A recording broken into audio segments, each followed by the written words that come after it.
This was the most challenging portrait I've ever drawn. I almost gave up, but I'm so glad that I didn't. In this video, I'll take you through my entire process and share some tips for working with soft pastels along the way. So let's get started. I've already sketched the basic shape of the face with a graphite pencil, and now I'm outlining the features with a pastel pencil. You can find links to all the materials I'm using in the description below. When I first started this piece, I didn't really have a clear plan. I just started out by picking up a purple pastel stick to start building up the skin tones with brighter colors. This is pretty outside my usual comfort zone, as I don't typically use such vibrant hues for portraits. At this stage, I was really uncertain, and I wasn't sure if it was looking good, and I doubted whether I could achieve the realistic look I was going for.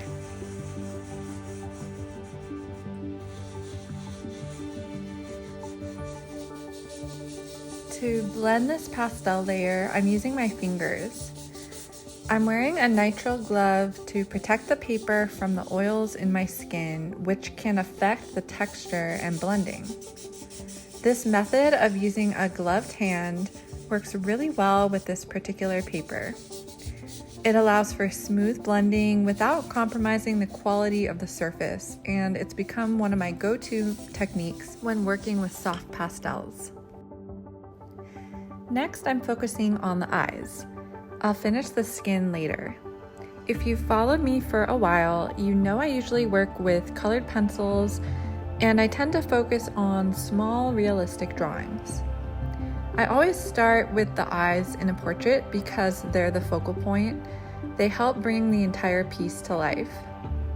Starting with the eyes keeps me organized and focused.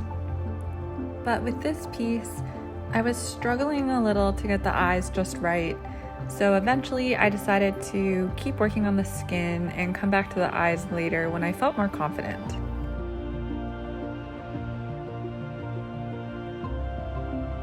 I'm continuing to build up the colors of the face, and at this time I didn't even bother putting the glove on at first. But as the pastels started to layer, I realized how much smoother the blending was with the glove, so I just grabbed it and used it to blend the colors. The glove really helps achieve a seamless transition between the layers, and it's become an essential tool for getting that soft blended effect on this particular paper.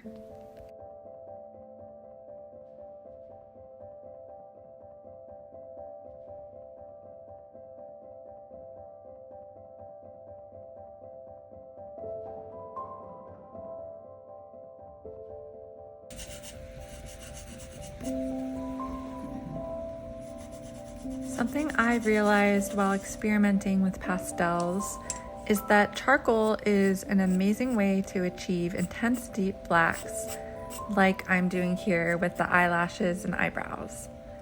I also use white charcoal to add bright highlights, which really helps certain areas stand out. This is where things really started to shift. I decided to slow down and soften my approach, focusing on building up subtle layers rather than rushing to finish. I made a conscious effort to adjust the shadows, adding more depth to the portrait, which made a huge difference in how it all started to come together.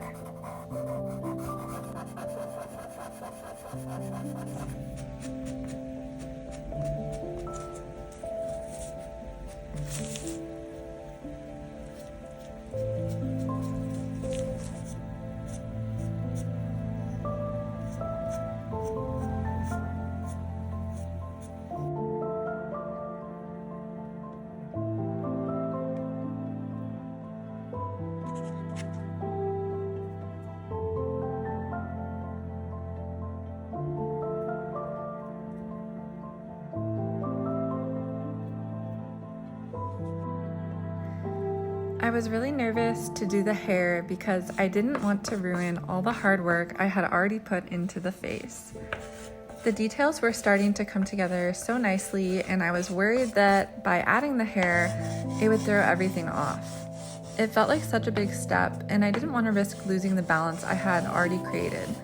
But at the same time, I knew the hair was such an important part of the portrait, so I had to push through that fear to complete the piece.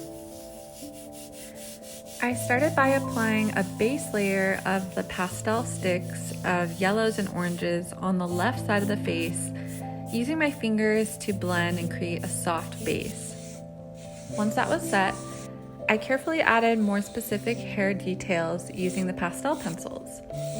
I focused on the direction and texture of the strands, working gradually to create a sense of depth and volume.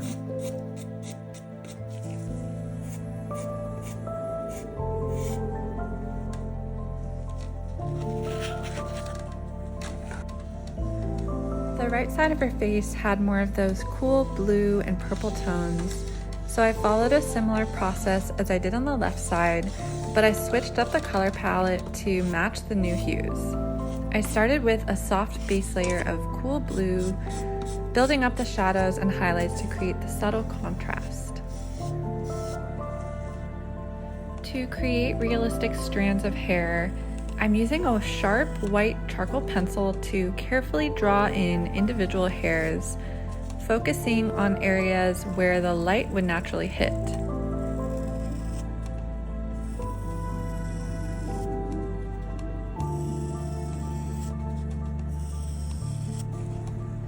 One helpful tip I've learned is to make sure that you're wiping your finger on a towel in between each time you blend. This prevents the pastels that I just touched from smudging and ruining other parts of the drawing. I didn't film this step, but it's an important part of keeping the process clean and controlled.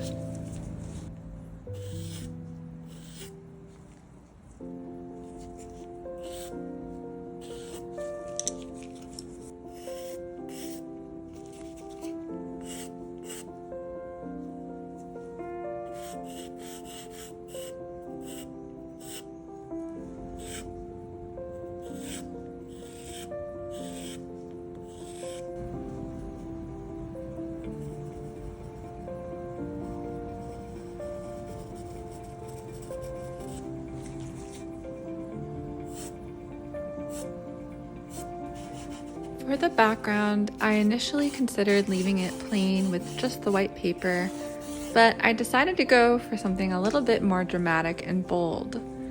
I started by using neon pink pastel stick to create a glowing effect around her. Once that was in place, I used black to add a strong, bold edge to the frame of the portrait, helping to draw attention to her and creating a sharp contrast against the neon.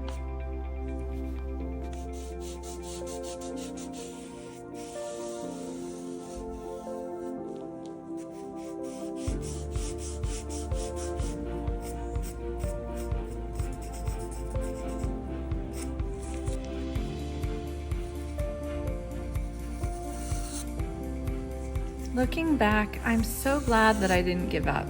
This process reminded me that even when a drawing feels impossible, persistence is key and can make all the difference. I loved stepping outside my comfort zone and experimenting with bright neon colors. It was such a refreshing change, and I'm excited to do more drawings like this in the future. If you enjoyed this video, please give it a like and subscribe for more art videos. And I'd love to hear in the comments about a time when you almost gave up on something but pushed through. Let's inspire each other. Thanks for watching.